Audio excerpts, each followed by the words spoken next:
नमस्कार मंडळी, मी प्रियांका परब आपले सहर्ष स्वागत करते hearts in action with Shweta या मालिकेच्या पहिल्या सत्रात. आज आपण भेटणार आहोत अशा एका खास व्यक्तीला ज्यांनी दहिसर पश्चिम परिसरात अगदी घरोघरी आपले एक विशेष स्थान निर्माण केले आहे. आपण सर्वच परिचित आहोत म्हात्रेवाडी रेसिडेंट वेलफेअर असोसिएशन या संस्थेशी, जी गेली अनेक वर्ष या दहिसर पश्चिम परिसरात कार्यरत आहे. आणि या संस्थेच्या संस्थापकांना म्हणजेच श्री प्रमोद दिघे सरांना आज आपण भेटणार आहोत. चला तर मग काही खास गप्पा मारूया त्यांच्याशी. नमस्कार सर. नमस्कार. मी आपले मनापासून स्वागत करते या मालिकेच्या या पहिल्या सत्रात. बऱ्याच काही गोष्टी आपल्याकडून जाणून घ्यायच्या आहेत. चला तर मग आपण सुरुवात करूया. सर्वप्रथम म्हात्रेवाडी रेसिडेंट वेलफेअर असोसिएशन बद्दल आम्हाला थोडंसं सांगावं. आम्ही असोसिएशनचं एक ब्रीद वाक्य ठेवलंय की आपला परिसर हा स्वच्छ, सुंदर आणि सुरक्षित असावा. तर ह्या अनुषंगाने आम्ही काम करत असतो की आपल्या परिसर कसा स्वच्छ राहील, कसा सुरक्षित राहील आणि कसा निरोगी राहील या दृष्टीने आम्ही कार्यरत असतो. जवळपास किती वर्ष ही संस्था कार्यरत आहे? याची स्थापना झाली मकर संक्रांत 2003 साली, म्हणजे 23 वर्ष ही संस्था कार्यरत आहे. बराच मोठा कालावधी आहे हा. आणि खरंच खूप कौतुकास्पद तुमचा प्रवास राहिलेला आहे. तर आपण पुढच्या प्रश्नांमध्ये जाणूनच घेऊया याबद्दल आणखीन काही. या संस्थेची नेमकी गरज का भासली? दहिसर विभागामध्ये नागरिक समस्या भरपूर होत्या, तर त्या कशा सोडवायच्या किंवा नागरिकांना दिलासा कसा मिळेल याच्यामधनं कशी हे होईल हे करण्यासाठी म्हणून याची स्थापना झाली. त्यावेळेला पाणीचं प्रमाण खूप कमी होतं, पाणी कमी होतं, रस्ते नव्हते, रस्ते पण होते पण डांबरीकरण नव्हतं किंवा बऱ्याचशा काही गोष्टी होत्या. तर त्या आमच्या म्हात्रेवाडी असोसिएशनच्या माध्यमातून आम्ही सतत पाठपुरावा केला, त्याचा सातत्य ठेवलं, संयम ठेवला आणि आम्ही एक एक समस्या एक सोडवत गेलो. आता आपण पुढच्या प्रश्नाकडे वळूया. या संस्थेमध्ये एकूण किती सदस्य आहेत आणि नेमकी ही संस्था कशा पद्धतीने काम करते? याच्यामध्ये कमिटीमध्ये 29 लोक सदस्य आहेत आणि आमची मंथली मीटिंग होते प्रत्येक, आणि त्या मंथली मीटिंग मध्ये आपण काय काय केलं ह्याचा आढावा घेतला जातो. किंवा जर एखादा कार्यक्रम असेल तरी आमची मीटिंग होते की त्या कार्यक्रमामध्ये आपल्याला काय काय करायचंय, कोणी कुठल्या गोष्टी करायच्या, कोणावरची कुठली जबाबदारी आहे, आणि ह्याची पूर्ण ट्रान्सपरन्सी आमच्याकडे असते. त्यामुळे कुठलाही कार्यक्रम असेल तर कोणाला माहिती नाही असं होत नाही, आणि त्याच्यामुळे काय होतं की लोकांपर्यंत तो कार्यक्रम लवकर पोहोचतो. त्याच्यामुळे मला वाटतं ही कार्यरत असताना सर्वांना बरोबर घेऊन आम्ही चालत असतो. त्यामुळे मला वाटतं आमचे प्रत्येक कार्यक्रम हे आगळे वेगळे म्हणूनच गणले जातात.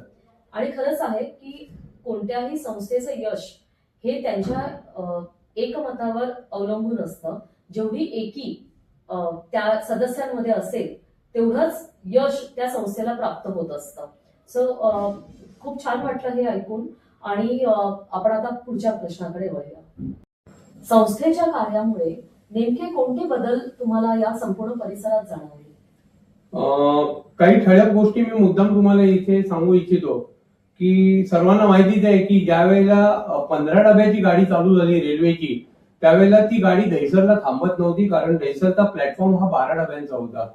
तर आम्ही सातत्याने अगदी DRM पासून अगदी रेल्वेशी सातत्याने पाठपुरावा करून, प्रतिनिधींशी सुद्धा पाठपुरावा करून आम्ही ती आपला दहिसरचा प्लॅटफॉर्म 15 डब्याचा त्वरित करून घेतला आणि ती गाडी 15 डब्याची थांबायला लागली. तसंच दहिसर पश्चिमेला असलेली तिकीट विंडो रेल्वेची ही सकाळी उशिरा उघडत असल्यामुळे जो प्रथम रेल्वे आपली 4 सव्वा 4 ला चालू होते, तर लोकांना खूप त्रास व्हायचा की त्यांना पलीकडे जाऊन तिकीट काढायला लागायचं. तर आपण त्यांच्याशी कोऑर्डिनेट केलं आणि ती खिडकी आपण इकडे वेस्टला चालू करून घेतली. त्यामुळे मला वाटतं आता रेल्वेची तिकीट खिडकी ही रेल्वे चालू होताना पहिली जेव्हा सकाळी चालू होते तेव्हापासून ते शेवटच्या लोकलपर्यंत ती चालू असते. हा एक हे घेतला. त्यानंतर तुम्हाला ठळक सांगायचं म्हणजे मला वाटतं 2006-07 ची घटना असेल, त्यावेळेला बीएसटी ज्यावेळेला एनएल कॉम्प्लेक्स म्हणजे तिथून सुटायची ती दहिसर फाटकापर्यंतच जाय, म्हणजे गोमन नगर पर्यंतच ती बस होती, बरोबर. पुढे ती बस जायची नाही. त्याच्यानंतर प्रायव्हेट बसेस तिथं चालायच्या, पण आम्ही अगदी बीएसटीच्या चेअरमन पर्यंत गेलो, तिकडे पाठपुरावा केला आणि प्रथमच ही 208 आता जी चालू आहे ती बस आम्ही बोरोली पर्यंत MTNL पर्यंत चालू करून घेतले. हे मला वाटतं हे सगळं जे झालं हे नागरिकांच्या एकजुटीमुळे झालं आणि मी त्याच्यासाठी मात्रेवाडीतल्या सर्व नागरिकांना, दहिसरमधल्या सगळ्या नागरिकांना धन्यवाद देतो की त्यांनी असोसिएशनला खूप पाठिंबा दिला, त्यामुळे या आम्ही गोष्टी चालू करू शकलो. खरोखरच कौतुकास्पद कार्य या संस्थेद्वारे कायमच होत राहिलं आहे आणि एकूणच या सर्वच नागरिकांना त्यांचा प्रवास सुखकर व्हावा यासाठी तुम्ही कायमच प्रयत्नशील राहिला आहात.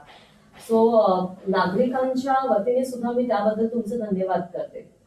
आता माझा पुढचा एक प्रश्न असा आहे की आता या पुढे संस्थेचे धोरण काय असेल किंवा काय विजन आहे तुमचं? संस्थेचं विजन म्हणाल तर बऱ्याच गोष्टी अशा आहेत की ज्या करणं शक्य आहे आणि तो करणं हे आमचं एक ध्येय आहे.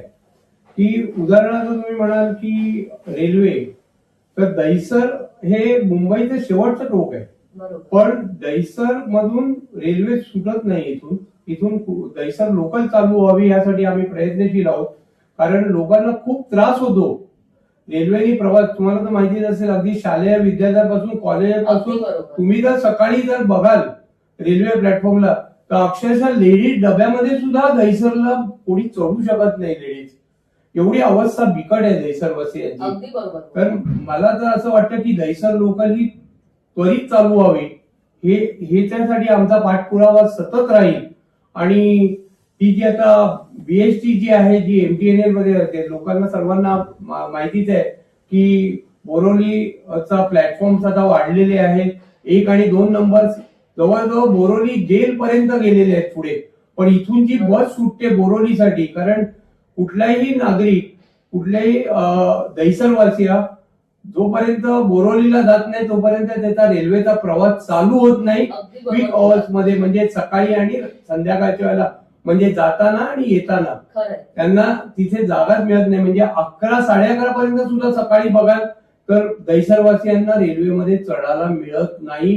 हे माझं ठाम मत आहे, सत्य आहे, पण हे ठाम मत आहे. तर त्याच्यासाठी आपण बरेचशी लोक हे बसचा उपयोग करतात, पण आता रेल्वे प्लॅटफॉर्म 1 नंबर 2 नंबर पुढे गेल्यामुळे आणि साधारण लोकांना बोरोलीला गेल्यानंतर बस जिथे थांबते जी 208 ती बस थांबल्यानंतर संपल्यानंतर लोकांना 1 ते 1.5 ते 1.25 मैल चालायला लागतं 1 नंबर 2 नंबरला जाण्यासाठी.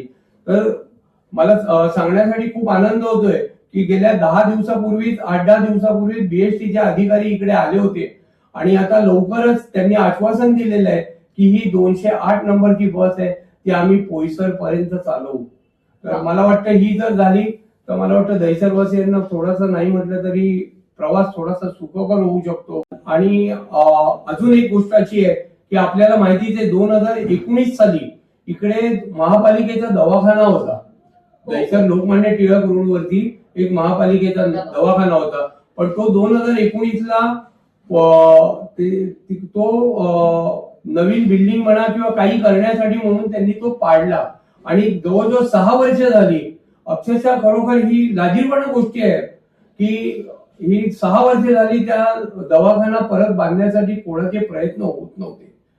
तर मात्रेवाडी असोसिएशनने त्याच्यासाठी एवढा पाठपुरावा केला की त्यांना सुद्धा कुठेतरी जाणवलं की नाही आपल्याला हा दवाखाना परत चालू करायला पाहिजे. आणि मला वाटतं लवकरच ती इमारत होईल आणि अतिशय चांगल्या प्रकारे 4 मजली इमारत तिथे बांधली गेलेली आहे. आणि मला वाटतं पूर्ण हॉस्पिटलायझेशन, तर आमची एक मागणी अशी होती तिथे की तुम्ही तिथे काय करणार आहात, अद्ययावत सेवा नागरिकांना काय देणार आहात हे तिथे लावावं, नागरिकांच्या सूचना घ्याव्या आणि सर्व प्रकारच्या वैद्यकीय सुविधा तिथे उपलब्ध व्हाव्या ही नागरिकांची खरोखर मागणी आहे. कारण हल्लीच्या काळामध्ये लोकांना वैद्यकीय सेवा मिळणं हे मला वाटतं फार जरुरीच आहे. आणि इकडे जवळ काहीच इथे प्रायव्हेट हॉस्पिटलायझेशन शिवाय काही नसल्यामुळे मला वाटतं हा महापालिकेचा दवाखाना हा लवकरात लवकर चालू करावा ही मी आपल्या मार्फत सर्वांना विनंती करतोय. तुमचा हा जो प्रवास आहे हा नक्कीच सोपा नव्हता. तर या प्रवासातून तुम्ही काय काय शिकलात? आपल्याला माहितीच आहे की हाताची पाची बोटं सारखी नसतात. त्यामुळे तुम्हाला येणारा राग, तुमचं सातत्य, तुमची काय म्हणतात त्याला एकनिष्ठता म्हणा किंवा अजून काही त्याला हे करतात ती तुमच्याजवळ पाहिजे. आणि मुख्य म्हणजे संयम पाहिजे. कुठल्याही गोष्टीला संयम ठेवला तर बऱ्याचशा गोष्टी साध्य होतात. हे मी त्याच्यामधून शिकलो. आणि मला वाटतं हा जो हे आहे ते प्रत्येकाने आपल्या आयुष्यामध्ये ठेवावा. एक संयम ही अशी गोष्ट आहे, कारण लोक खूप काही बोलत असतात पण आपण त्याच्याकडे दुर्लक्ष करणं किंवा त्याच्यातलं आपल्याला खरोखर काय घ्यायचंय हे जर आपण फक्त आत्मसात केलं तर मला वाटतं आपल्याला नक्कीच समाधान मिळतं. हे मी त्याच्यातनं शिकलो. वेगवेगळ्या प्रकारची लोक, त्यांचे स्वभाव आणि त्यांच्या गरजा असतात किंवा कुठल्याही काही लोक अशी असतात की अरे हे झालंच पाहिजे, होलच झाले, मी तुला सांगितलं असं कसं नाही झालं. तर ते होतं पण ते थोडंसं तुम्ही त्याच्यामध्ये संयम किंवा तुम्ही थोडंसं शांत राखलं तर मला वाटतं सगळ्या गोष्टी साध्य होतात. हे मी त्याच्यातनं शिकलो आणि मला ह्या आयुष्यात खूप गोष्टी शिकायला मिळाल्या. खरंय. आणि एवढं जेव्हा आपल्या हातून कार्य होत असतं तेव्हा हमखास नैराश्य पण कधी ना कधी पदरी पडतंच. तर निराश न होता पुन्हा नव्या जोमाने ती पुढची सुरुवात करणं हे मला वाटतं खूप गरजेचं असतं. आणि जसं तुम्ही शिकलात तसं मला वाटतं आम्हालाही तेच कुठे ना कुठे तुमच्याकडूनही शिकायला मिळालं की कारण 23 वर्षाचा हा जो कालखंड आहे हा खूप मोठा आहे. हा प्रवास खूप लांबचा आहे आणि हा निश्चितच खडतर होता तुमच्यासाठी. आणि खास खळगे असूनही अनेकदा पडून धडपडूनही तुम्ही पुन्हा नव्या जोमाने तेही सर्वांना एकत्र घेऊन ही संस्था तुम्ही पुढे नेत आहात आणि हे कार्य पुढे नेत आहात हे बघून खरंच आनंद होतोय आणि आम्हालाही बरंच काही यातून शिकायला मिळतंय. तुम्ही निराशा बोललात तर मला प्रकर्षाने एक जाणवणारी गोष्ट आहे जी मी तुम्हाला शेअर करतो की ही एक फार मोठी गोष्ट आहे की तुम्हाला माहितीये की आपले सार्वजनिक आपले गणपतीला आपण एक हे केलं. आता सगळीकडे आता पाहिलं तुम्ही कृत्रिम तलाव तयार झाले. तर आम्हाला सांगायला आनंद होतो की प्रथम कृत्रिम तलाव हा या उपनगरामध्ये जर कोणी चालू केला असेल तर म्हात्रेवाडी रेसिडेंट वेलफेअर असोसिएशन स्थापन केला. आणि तो स्थापन केल्यानंतर कारण कृत्रिम तलावामध्ये विसर्जन करणं हे लोकांच्या भावनेशी थोडंसं एकरूप होणं हे थोडीशी कठीण गोष्ट होती. पण आमच्या असोसिएशनच्या महिला असो, पुरुष असो किंवा कोणी असो, ज्या वेळेला तो कृत्रिम तलाव आम्ही बांधायचा ठरवला त्यावेळेला महानगरपालिकेने खर्च करणं महानगरपालिकेच्या माध्यमातून तो झाला. आपल्या तावडेवाडीमध्ये बांधला गेला. तर त्यावेळेला तुम्हाला सांगू की आमचे सगळे म्हात्रेवाडीचे सगळे कार्यकर्ते म्हणा किंवा जे काही असेल सर्वजण घरोघरी गेले. ज्यांच्या घरी गणपती येतात त्यांच्या घरी गेले आणि त्यांना समजावून सांगितलं की प्रदूषणासाठी आता काळाची गरज आहे. कृत्रिम तलावामध्ये त्याचं विसर्जन झालं पाहिजे गणपतीचं. आणि पहिल्याच वर्षी 118 गणपतीचं विसर्जन आम्ही केलं. आणि त्याच्यानंतर काही गोष्टी अशा घडल्या गेल्या की तो कृत्रिम तलाव म्हात्रेवाडी असोसिएशनच्या अखिरत्याखाली नाही राहिला. तो दुसऱ्या लोकांनी कोणी आपल्या हातात घेतला. आम्हाला त्याचं दुःख नाही झालं, उलट आम्हाला त्याचा अभिमान वाटला की आम्ही जे चालू केलेलं आज मुंबईमध्ये बऱ्याच ठिकाणी बघाल तर खूप ठिकाणी हे कृत्रिम तलाव तयार झाले. आणि मला वाटतं याचं श्रेय हे म्हात्रेवाडी असोसिएशनला पण काही प्रमाणात जातं. आमची पण मेहनत कुठेतरी कामाला आली आणि जरी निराशा आली तरी त्याच्यामधनं आशादायक कसं राहायचं हे सुद्धा आम्ही त्यातनं शिकलो आणि आम्ही समाधानी आहोत. नक्कीच आपण म्हणता ते अगदी बरोबर आहे की आपण हे जे कृत्रिम तलाव याची जी निर्मिती केलेली ती खरोखरच एक प्रेरणादायी गोष्ट होती सर्वांसाठीच. कारण त्यातून बऱ्याच लोकांनी प्रेरणा घेऊन तशाच पद्धतीने वेगवेगळ्या ठिकाणी तशी कृत्रिम तलावं गणेशोत्सवाच्या वेळेला बांधली. तर मला असं वाटतं की एक संस्था म्हणजे एक अशी संस्था जी प्रत्येक कार्यातून सर्वांनाच पूर्ण जनतेला समाजाला एक प्रेरणा देते. तर मला असं वाटतं की ह्या संस्थेचं म्हणजे प्रत्येक सदस्य आणि जी मेहनत प्रत्येक सदस्याकडून घेतली जाते तर ती खरोखरच वाखाणण्याजोगी आहे. आपण आता वळूया आपल्या दुसऱ्या प्रश्नाकडे. तुमच्या कुटुंबियांचा आणि मित्रमंडळींचा नक्कीच एक मोलाचा वाटा राहिला असेल या संपूर्ण प्रवासामध्ये. तर त्यांच्या सपोर्ट बद्दल तुम्ही काय बोलाल? आता हे कुटुंब म्हणलं तरी आता माझी मुलगी डॉक्टर होती, आता सर्जन झाली, पण तिच्या शिक्षणाकडे मी तेवढं लक्ष नाही देऊ शकलो या सामाजिक कार्यामुळे. पण माझ्या मिसेसनी आणि मुलीने मला काय सांगितलं, नाही तुम्हाला ह्याची आवड आहे ना, तुम्ही ते करा, आम्ही आमचं काही तुमची मदत लागली तर आम्ही मला. माझी आवड काय आहे ते त्यांनी जाणली आणि सामाजिक कार्य करण्यासाठी जी माझी आवड होती ती त्यांनी मी जोपासावी म्हणून त्यांनी मला प्रोत्साहन दिलं. बऱ्याच वेळा त्यांनी मला सांगितलं की तू जर कोणाचं जर काही सामाजिक हे प्रश्न सोडत असतील आणि जर त्याच्यामध्ये तुमचा हातभार लागत असेल तर तुम्ही करा म्हणून. तर मला वाटतं हा जो सपोर्ट जो माझ्या कुटुंबियांचा मिळाला तो मला खूप मोलाचा पडला आणि मला एक पुढे जाण्याची एक संधी म्हणतात म्हणा किंवा माझा जो सामाजिक कार्य हा एक छंद पण आहे, एक आवड पण आहे, ती मला जोपासता आली. तसंच माझे मित्रमंडळी असतील किंवा कोणी असेल त्यांनी नवीन नवीन कल्पना असतील किंवा नवीन काही असेल तर त्या सुद्धा माझ्याशी शेअर केल्या. त्यामुळे मला वाटतं आणि मुख्य म्हणजे ज्या वेळेला ही संस्था स्थापन झाली त्यावेळेला सिनियर लोक जी माझ्यापेक्षा होती, जे माझ्यापेक्षा त्यावेळेला 15-20 वर्षांनी मोठी, त्यांचा मला मोलाचं सहकार्य मिळालं. त्यामुळे कसं म्हणतात ना की मोठ्यांचे नेहमी आशीर्वाद घ्यावे आणि त्यांचं मार्गदर्शन घ्यावं, तर ते वेळोवेळी मला त्यांचं मार्गदर्शन मिळून गेलं. आणि आता ती त्याच्यातली काही लोक नाही आहेत, पण आम्हाला त्याची पदोपदी आठवण येते की ही लोक होती म्हणून ही संस्था आज गेली इतके वर्ष कार्यरत आहे. अगदी बरोबर म्हणालात आपण. कारण प्रत्येक व्यक्ती त्याचा एक म्हणतो ना खारीचा वाटा असतो आणि प्रत्येक व्यक्तीचा सहभाग हा कोणत्याही संस्थेच्या कार्यासाठी म्हणजे पुढे जाण्यासाठी तो अत्यंत गरजेचा असतो. आणि तुम्हाला असंख्य लोकांचे आशीर्वाद मिळालेले आहेत, त्यांची साथ मिळालेली आहे, त्यांचं मार्गदर्शन लाभलेलं आहे आणि तसंच मार्गदर्शन आत्ताच्या या नव्या पिढीलाही लाभत आहे. तर तुम्हाला आत्ता ही जी तरुण पिढी आहे त्यांना तुम्हाला काय संदेश द्यावासा वाटतो? तरुण पिढीचा जर उत्साह आणि जर जोश बघितला ना की आम्हाला पण अजून थोडं खूप मजा वाटते. म्हणजे मला वाटतं की उत्साहित होतो आम्ही की आपण हे करावं आणि त्यांना सुद्धा आम्ही सांगत असतो की तुम्ही काहीतरी करा, तुम्ही काहीतरी करा. आणि मला वाटतं म्हात्रेवाडीतले जे तरुण वर्ग आहे तो नेहमीच आमच्या पाठीशी उभा असतो आणि प्रत्येक वेळेला आम्हाला सपोर्ट करत असतो.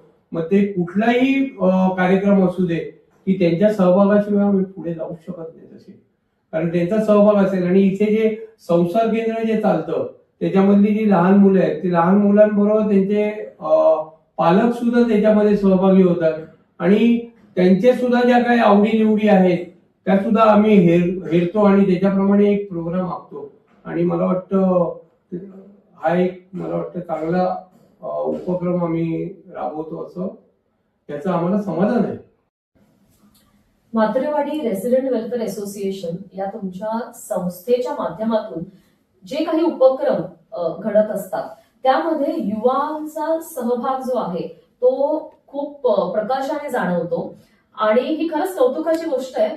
कारण आजकाल आपण पाहतो की युवा पिढी जी आहे ती खास करून सोशल मीडियावरती ऍक्टिव्ह दिसते आणि जिथे जिथे म्हणजे फिजिकली आपल्याला प्रेझेंट राहावं लागतं तर तिथे तिथे कुठे त्यांचा सहभाग हा कमी जाणवतो.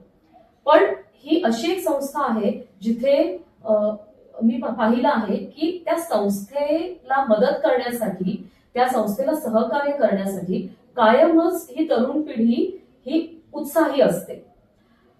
सगळ्यात आनंदाची गोष्ट अशी आहे की आमच्या सगळ्यांचं सौभाग्य आहे हे की आम्हाला एक असा प्लॅटफॉर्म, एक अशी संधी तुम्ही उपलब्ध करून दिलेली आहे या संस्थेच्या माध्यमातून की जेणेकरून या संस्थेला पुढे नेण्याचं एक कार्य या युवांकडून घडू शकेल.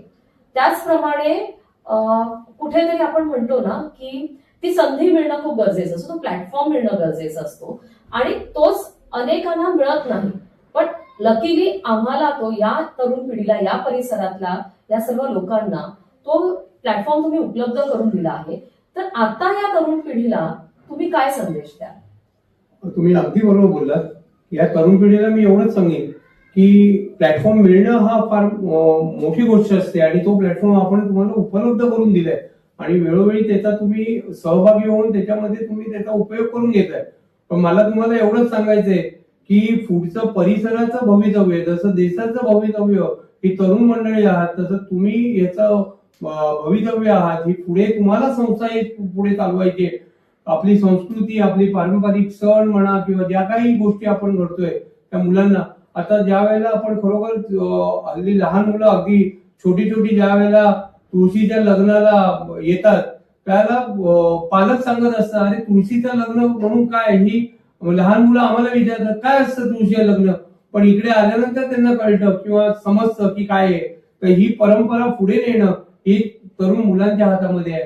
तर मला वाटतं तुम्ही जास्तीत जास्त त्याच्यामध्ये सहभागी व्हा, मार्गदर्शन पण घ्या, सर्व करा, सर्व तुम्हाला उपलब्ध असेल आणि मला वाटतं तुम्हीच ही संस्कृती आणि हे पुढचं भवितव्य हे तुम्हीच आहात.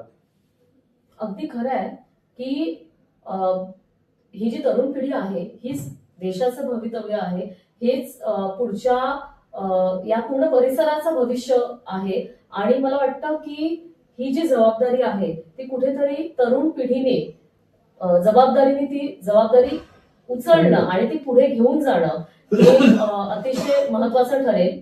आणि यासाठी मी खरंच तुमचे आभार मानते. म्हात्रेवाडीतील रहिवाशांना आपण काय सांगाल?